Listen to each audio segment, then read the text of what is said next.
yeah, pretty much an emotional last week, and with more than one good reason. Anyway, hey everybody, this is Retro Reviews. Screw the Supreme Court as per usual, and yeah, I want to do a quick preview for some other upcoming trailers and stuff. Well, none to react yet, unless you're Greg Miller that just found a new update for Avengers, so hence the kind of funny much here. Speaking of kind of funny, I think Greg's Instagram, or I think kind of funny, I think their official website, not the official website, their official Insta has charity links down below for anybody who needs help with the now overturn of Roe v. Wade. Long story short, it will be in the description as well. So, quick preview for upcoming reviews. Long story short, there's also going to be time codes down below for the intro and stuff like that. We'll get to the TV shows I watched in a minute. One of them I'm going to say is going to be a separate Jason-centric review. Is going to be The Boys Season 3 because, yeah, that hero-gasm was pretty weird and wild this week. Long story short there. And for Stranger Things fans, I actually have gear for the full review of Season 4, so that's going to be really cool, long story short-wise. So with that all out of the way, I'm going to be talking about 3 shows total that I did finish. The 2 out of the 3 because Ms. Marvel is still technically a weekly series. Speaking of, let's get to the most obvious first one of them all. Let's get to Umbrella Academy Season 3. And basically this is the one where Elliot Page finally comes out as, well, Elliot Page. And as Victor, he did a pretty good job. That's mainly my focus of the entire season. Other than that, another standing issue, stop the world kind of ending kind of spot.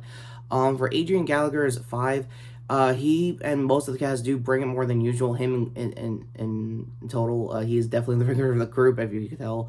I don't know if I've ever done a full review of the series. I think I might have. I'll leave a link, probably in a TV wrap-up. I most likely probably did.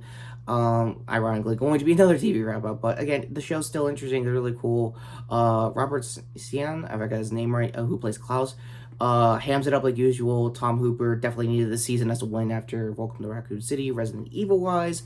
Oh, also speaking of, I'm replaying the original RE4 due to the announcement that was going on with the remake that's coming out next year, so I might do a retro review of the game.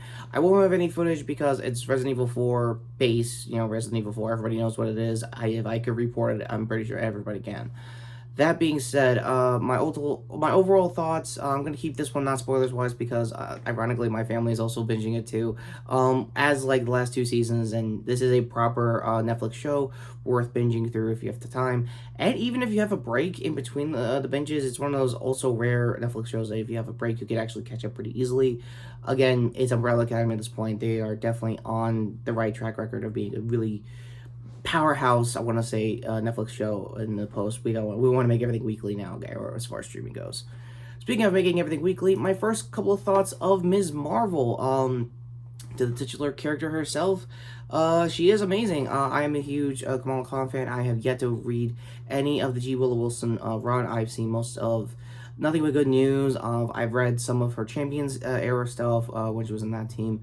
And to say I am a fan of somebody from the East Coast getting up on a Marvel echelon is saying quite a lot. Then again, every other superhero in Marvel comics is either from New York or otherwise. But hey, Jersey love is cool, and it's kind of rare for somebody in my neck of the woods is being nice to somebody from Jersey, other than Kevin Smith. Again, long dumb story short there. Yes, so for the cast itself, it's definitely her family. Definitely Bruno is getting a bulk of, like, the teen drama kind of stuff because, I think in episode 3, yeah, come on, played by Richard Son. Again, my apologies if I have terrible pronunciation for any of these names, going through as far as Ms. Marvel goes. Yeah, apparently, the big controversy, other than those ideas, I still think, oh, we don't like this person here because they came from this. Yeah, I'm not doing that fandom and shit. Anyway, getting to the point for this particular controversy for Ms. Marvel is that she doesn't really have the full and big, and it's more cosmic based with her bangle, which has been pretty much advertised and mentioned a lot in show, so it's okay. I wish it was a full and bigging, but I guess after Multiverse of Madness, they didn't want to differentiate the same thing.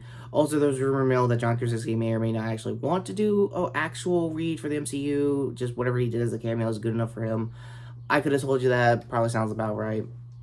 So overall, for the first 3 episodes of the show, it's really good. It's still worth it. It's very I guess the closest to like Spider-Man Homecoming kind of vibes of like very lighthearted, very doing it for the right reasons, the superhero kind of thing. And for Emile Valley, if I got your name right, my apologies. As Kamala herself, you're really crushing it. I think you're a really good interpretation of the character, and not bad for first time as far as adaptation goes for this character. Thank you as always for that. Now, on to my final review of the last 3 episodes of Obi-Wan Kenobi. It was pretty good. I do like the Hayden Christensen cameos for mostly his flashback during, I think, what was episode 2, and his half-mast that he did.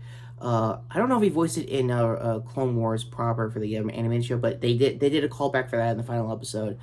And yeah, as far as Reva goes, Moses Ingram runs, she still crushes it as this original character. I don't know if she's gonna survive this particular trilogy going into like that post original trilogy before the sequel trilogy timeline that everybody likes doing as far as shows go. It's like a good little pocket for those kinds of stories. We're back at Tatooine, only for the final episode, which is good. Again, as far as like comparing this to like Boba Fett goes, you have more plans to work off of. You have a Mustafari looking kind of place for the final battle between Obi-Wan and well, actually not really much of a final battle because their final battle is in the original trilogy, but they're pre-up to it, let's just say for now, as far as wrestling terminology goes. By the way, I'm coming off of Forbidden Door, and Cesaro just came back as Claudio. Long time story short, his old ROH name, let's go. Getting to the point, it was pretty cool. Also, I think the fifth brother, that was Song Kang's character, aka Han from the Fast and Furious franchise, I don't know if he got TKO'd or something else. Grandmaster showed up as like, oh no, sorry, Grand Inquisitor. I'm already on Kung Fu Logic, my bad. Is basically, yeah, I knew you were gonna like totally screw me over, so I told Vader. That's what I was saying about mostly the Inquisitors from what I've heard, is like, they're kind of in that Game of Thrones-y style, kind of like, I'll do it just get you over just so I can do this and this and this and this. It's kind of how it is, and if you remember that kind of like style of storytelling as far as the Inquisitors go, that kind of working like that. And I think it's in tune also with the Clone Wars series. So, my overall thoughts, I forgot to mention her name, the director of the entire series, Deborah Chow. You did a bang-up job. I don't care what anyone says. This was fantastic direction all the way through. I think she only needed help for like one particular episode early on, but for the back half, it was all her. And it was really cool. As for, I'm not going to say Baby Leia. I know everyone's saying that online. I'm just going to say Little Leia, because it sounds pretty cool. She did pretty good. She is basically the crux of most of the conflict and getting people out, I think, in the second to last episode with the faking a ship thing. However, Vader's like, no, you're getting the hell down here. I don't care if you're the fake one. I just want to rip something up. Because, again, he's in that same kind of like post-episode 3 anger. He doesn't really care if the plan worked. He just needed to get something out of his frustrations as far as the Force goes. So, speaking of that and anger, Hayden is actually pretty good. I think I'm not an average like suit guy. I know as a tokusatsu guy, I don't know every single person in stunt suits. Believe me, I wish I did. I'm not that good at it. However, for those who are good at it, that can differentiate like the body language between like James Earl Jones' original voice or body actors for his voice versus what Hayden's doing now. It's intense. It's very, very like I said, when I did my first half review of Card 2, by the way, it was very serial killer-esque, like basically a hulking, like Jason Voorhees kind of presence, and it still keeps that up right up until the second fight with Obi-Wan and Darth Vader.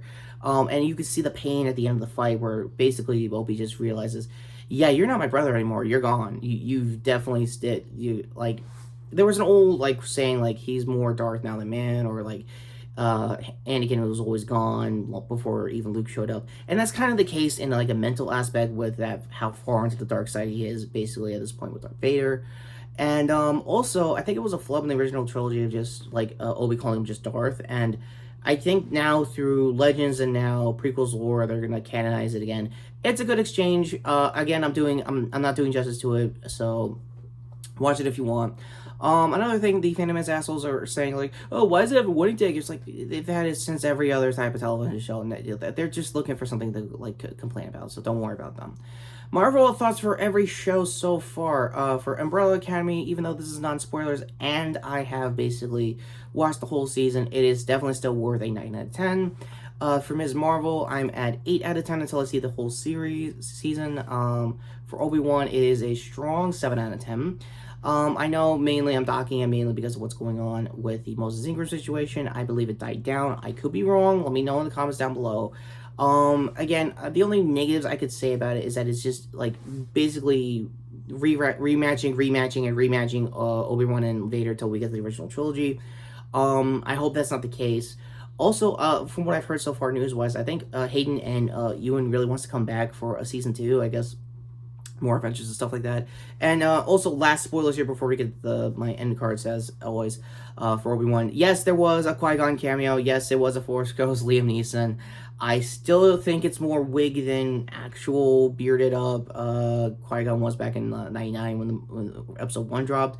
Again, your mileage may vary. Have fun theorizing that in the comments. So with that all being said, because another sad news, other than the political landscape of what my country is doing itself, yeah, there's no laptop behind me because, yeah, the screen cracked and I gotta go to Best Buy pretty soon to see if I can even save that. So until I get a new laptop or something to edit this video, end card's finally coming over here because previous video here with my short on the whole invisible situation, speaking of shorts here.